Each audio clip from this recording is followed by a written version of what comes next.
तहार का नाम है सोनिया। अरे सुना नहीं कोई सकते तो सोनिया बोल रहा ए बरा खातिर तहार नाम सोना इनकर नाम सोना हम कहम कि हेलो हेलो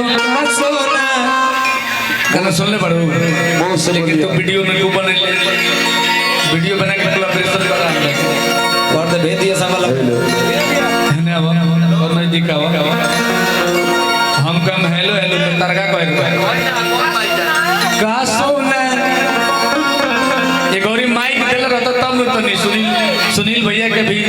साथ सहयोग आशीर्वाद मिल जाएगी। अच्छा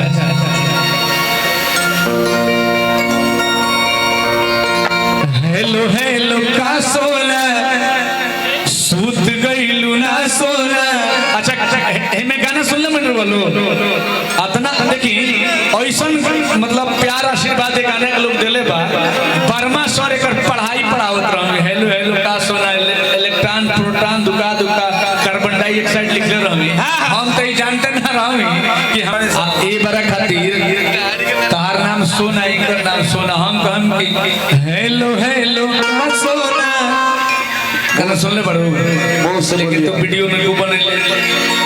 वीडियो बना के कोलैबोरेशन करा ले और तो भेज दिया सामान है ना वो और मैं दिखावा हम कम हेलो हेलो तरगा को का सोना ये गौरी माइक देल रहता तब तो नहीं सुनील भैया के भी साथ सहयोग आशीर्वाद मिल जाएगी। अच्छा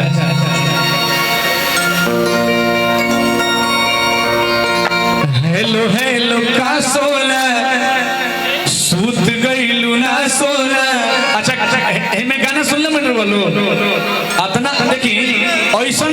मतलब प्यार आशीर्वाद दे गाने के लोग देले बा